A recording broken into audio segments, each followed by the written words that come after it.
সিস্টেমে নির্বাচন হতে হবে। প্রত্যেকটা ভোটারের তাদের ভোটের অধিকার বাস্তবায়িত হবে। বাংলাদেশের জাতীয় সরকার হবে, নাহলে আমাদের আন্দোলন করার প্রয়োজন হলে আন্দোলন করব, সংগ্রাম করব, পিয়ার সিস্টেমে নির্বাচন বাস্তবায়ন করে ছাড়বো ইনশাআল্লাহ। এই মায়ের কোল খালি করার রাজনীতি বাংলার মানুষ আর দেখতে চায় না।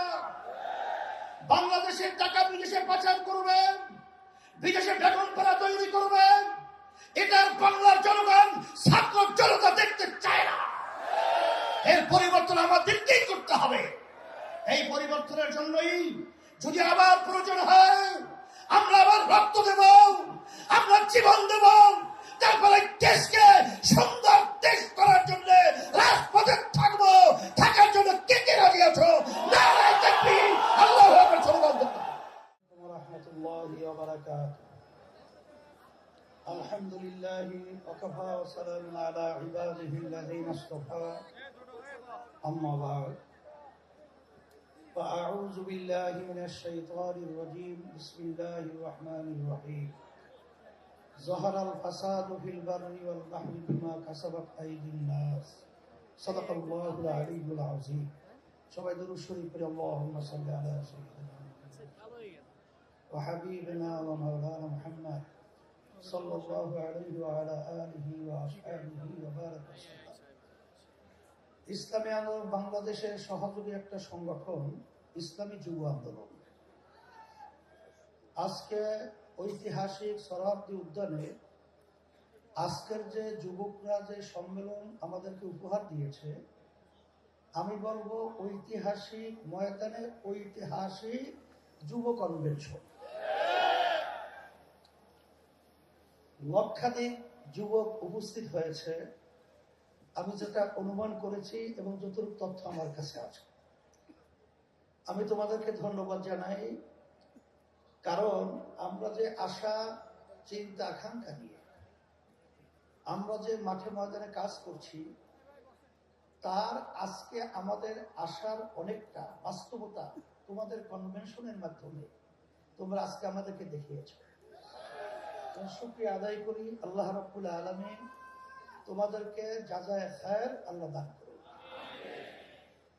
কথা বেশি লম্বা না করে, যেহেতু আসরের নামাজের সময় একেবারে এসে গেছে, আমি যুব কনভেনশনের মাধ্যমে আমি তোমাদের সামনে যে আয়াত শরীফ তেলাওয়াত করেছি, আয়াতের মাধ্যমে মূলত বোঝাতে চাই, আল্লাহ রাব্বুল আলামিন বলেছেন জিহাদ করো করার মতো। আজকে তোমরা জানো বাংলাদেশ সহ তাম দুনিয়ার মধ্যে যে নীতি আদর্শ বাস্তবায়নের চেষ্টা চলছে, সেই নীতি আদর্শের মাধ্যমে মূলত দুনিয়াতে শান্তি ব্যক্তি পর্যায় থেকে শুরু করে সমাজ রাষ্ট্র কখনো দেখে নাই, কোনোদিন পায় নাই, পাবে না। একমাত্র একটা নীতি আদর্শ, যেই নীতি আদর্শের নাম হলো ইসলাম। আজকে ইতিহাস করলে আমরা দেখব ইসলাম নীতি আদর্শের মাধ্যমেই শান্তির গ্রামটি দুনিয়াতে, আখেরাতে মুক্তি। তার বাস্তবতা আপনারা দেখেছেন।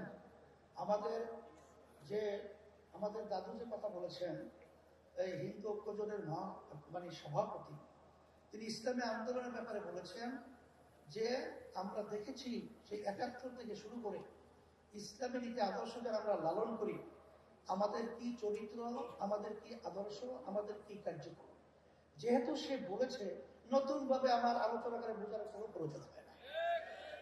এখন কথা হলো এতটুকুই যে সামনে আমাদের জাতীয় নির্বাচন আসবে। এই নির্বাচনের মধ্যে সবচেয়ে এই নীতি আদর্শ বাস্তবায়নের জন্য উল্লেখযোগ্য ভূমিকা পালন করতে হবে যুবকদের। আল্লাহ রাসূল সাল্লাল্লাহু আলাইহি ওয়াসাল্লাম যুবকদের ব্যাপারে দোয়া করেছেন যে যুবকরা ইসলামের সহযোগিতা করেছে। তার বাস্তবতাও তোমরা বাস্তবে মাঠে দেখিয়ে আমাদেরকে সেই কথা আল্লাহর হাবিবের বাস্তবায়ন দেখানো। এটাকে আমরা আশা করতে পারি আলহামদুলিল্লাহ। তাহলে কি করতে হবে তোমরা তো জানো।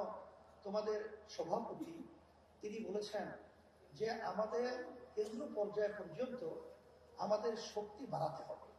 তাই শক্তি বাড়াতে হলে আব্বাজান রহমাতুল্লাহি আলাইহি তার যে ঘোষণা ছিলেন ঐতিহাসিক, যে মাসে কমপক্ষে 4 জনকে তোমরা দাওয়াত দিবা ইসলামের পক্ষে নিয়ে আসার জন্য। সেখানে সেন্টার ভিত্তিক প্রত্যেকে যদি আমরা মাসে 4 জনকে আমরা সেই সেন্টার ভিত্তিক দাওয়াতের মাধ্যমে ইসলামের পক্ষে তৈরি করতে পারি, আমার মন বলছে সেদিন বেশি দেরি নয় যে বাংলাদেশের মধ্যে রাষ্ট্রীয় পর্যায়ে ইসলামী নীতি আদর্শ আল্লাহর রহমতে বাস্তবায়ন হবে।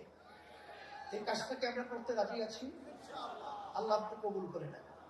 সাথে সাথে আমি বিশেষ করে 53 বছর স্বাধীনতায় যারা দেশ পরিচালনা করেছে তাদের নতুন কিছু বলার মতো, বাংলাদেশের মানুষকে নতুন ভাবে কিছু উপহার দেওয়ার মতো নতুন কোনো কথা তাদের মধ্যে নাই, আর দিতেও পারবে না। কারণ আমরা সেটা দেখে ফেলেছি। গ্রামের একটা কথা আছে যে ওই গোদা পা দিয়ে যে লাথি মারার শক্তি থাকে না, এটা আমাদের জানা হয়ে গেছে। তা আপনারা দেশ 53 বছর পরিচালনা করেছেন, আমাদেরকে আপনারা কি দিয়েছেন, আর নতুন ভাবে আমাদেরকে ও পা দেখাই আর ভয় দেখানো আশা দেখাই লাভ নাই। এখন পরিবর্তন করতে হবে। আর যদি এর পরিবর্তনের সুযোগ এখন 5ই আগস্টের পরে ইসলামের পক্ষে যেভাবে তৈরি হয়েছে, 53 বছর ইতিহাসে এত সুন্দর ইসলামের পক্ষে পরিবেশ তৈরি হয় নাই। আমি তোমাদের সামনে আয়াত শরীফ তেলাওয়াত করেছি, আল্লাহ বলেছেন জিহাদ করো করার মতো। এখানে আমাদের কার্যক্রম যদি করার মতো করতে পারি, আমার তো মন বলছে বাতিল কখনোই বাংলার জমিনে মাথা উঁচু করে দাঁড়াতে পারবে না, সাহস পাবে না। ওরা বাংলার জমিনের মধ্যে সেই মাথা নিচু করেই থাকতে হবে, ইনশাআল্লাহ তোমাদের তৎপরতায়। সেই হিসাবে আমি তোমাদেরকে বলবো যে আজকে দেখছো যে কত মায়ের কোল খালি হয়ে গেল। এই মায়ের কোল খালি করার রাজনীতি বাংলার মানুষ আর দেখতে চায় না। বাংলাদেশের টাকা বিদেশে পাচার করবে, বিদেশে বেতন পাড়া তৈরি করবে, এটা বাংলার জনগণ ছাত্র জনতা দেখতে চায় না। এর পরিবর্তন আমাদেরকেই করতে হবে। এই পরিবর্তনের জন্যই যদি আবার প্রয়োজন হয় আমরা আবার রক্ত দেব, আমরা জীবন দেব, তারপরে দেশকে সুন্দর দেশ করার জন্য রাজপথে থাকবো। থাকার জন্য কে কে রাজি আছো? নারায়ে তাকবীর, আল্লাহু আকবার, স্লোগান দিতে হবে।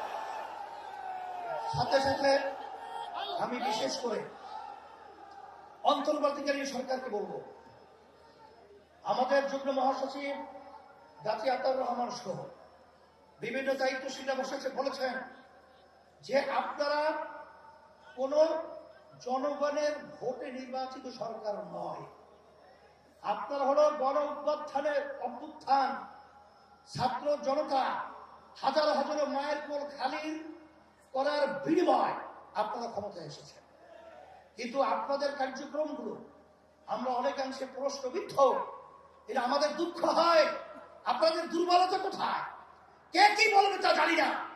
যারা কি নির্বাচনের জন্য অস্থির হয়ে গেছে, পিয়ার নির্বাচন পছন্দ করছেন না, আমি বলবো এখন বাংলাদেশের মানুষ সজাগ হয়ে গেছে। আপনারা জরিপ করে দেখেন, আপনারা তো মনে করেন আপনারা অনেক তালগাছ হয়েছেন, আসলে আপনাদের মায়ের পায়ের নিচে মাটি নেই, মাটি কিন্তু সরে গেছে। এখন এই বাংলাদেশের মধ্যে আর এই চাঁদাবাজদেরকে, এই যারা নাকি জায়গা দখলকারীদেরকে, খুনিদেরকে, গুমিদেরকে বাংলাদেশের মানুষ দেখতে চায় না। পরিবর্তন করতে হবে, সুন্দর পরিবেশ তৈরির জন্য আমাদেরকে কাজ করতে হবে। এই জন্য আমি বিশেষ করে বলবো, যারা নাকি হাজার হাজার মায়ের কোল খালি করেছে তাদেরকে আবার নির্বাচনের জন্য আহ্বান করছেন, আপনারা কি ইঙ্গিত দিচ্ছেন? এখনো মায়ের কান্না বন্ধ হয় নাই, এখনো মুখের পানি পানি সেই শব্দ আমাদের কান থেকে এখনো সরে নাই।